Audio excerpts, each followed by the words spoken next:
ஒன்றிப்பின் மாதிரியாகும் உடன்படிக்கை. நாம் ஒன்றாய் இருக்கிறது போல அவர்களும் ஒன்றாய் இருக்கும்படி நீர் எனக்கு தந்த மகிமையை நான் அவர்களுக்கு கொடுத்தேன். யோவான் 17:22.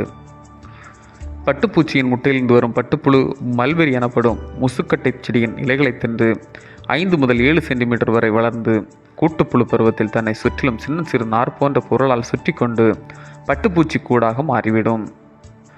ஒரு பட்டுப்பூச்சி கூட்டிலிருந்து 600 மீட்டர் நீளமுள்ள இந்த சிறு நார்களை எடுக்க முடியும்.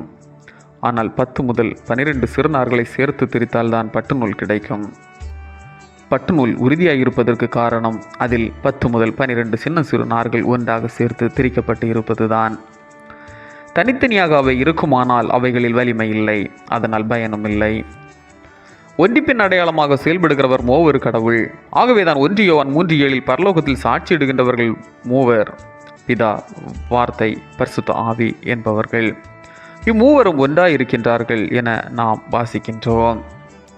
முக்கோணத்தின் 3 கோணங்களைப் போன்றும் தண்ணீரின் 3 நிலைகளைப் போன்றும் ஒன்றாய் இருக்கும் திரித்துவ இறைவன் தன் சீசர்கள் மற்றும் விசுவாசிகளின் ஒன்றிப்பிற்காக பிதாவை நோக்கி வேண்டுகின்றார்.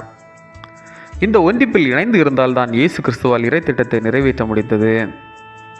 எனவே எல்லாரும் ஒன்றாய் இருப்பார்களாக. தந்தையே, நீர் என்னுள்ளும் நான் உம்முள்ளும் இருப்பது போல அவர்களும் ஒன்றாய் இருப்பார்களாக என மன்றாடினார். விசுவாசிகள் யாவரும் ஒரு மனதுடன் ஒற்றுமையாக இருக்க வேண்டும் என்பதற்காக தமக்கு பிதா அளித்த மகிமையை ஆண்டவராகிய இயேசு கிறிஸ்து திருச்சபைக்கு தந்துள்ளார். ஆகவேதான் ஆதி திருச்சபை நல்மாதிரியான திருச்சபையாய் ஒளிர்கின்றது. ஆனால் தற்கால திருச்சபையில் இந்த ஒன்றிப்பு இல்லாததால் திருச்சபை தனது சாட்சியை இழந்து நிற்கின்றது. ஆகவே நாம் ஒருவரை ஒருவர் கிறிஸ்துவின் அன்பினால் நேசித்து ஒற்றுமையுடன் இருந்து கிறிஸ்துவின் மாதிரியினை பின்பற்றி திருப்பணியினை தொடர்வோம்.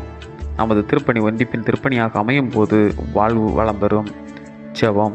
மூவரு கடவுளே, ஒன்றிப்பில் நாங்கள் சிறந்திருந்து எமது வாழ்வில் உம்மை வெளிப்படுத்தி வாழ உதவி புரியும். ஆமீன். இந்த நாள் உங்களுக்கு இனிய நாளாக மலரட்டும்.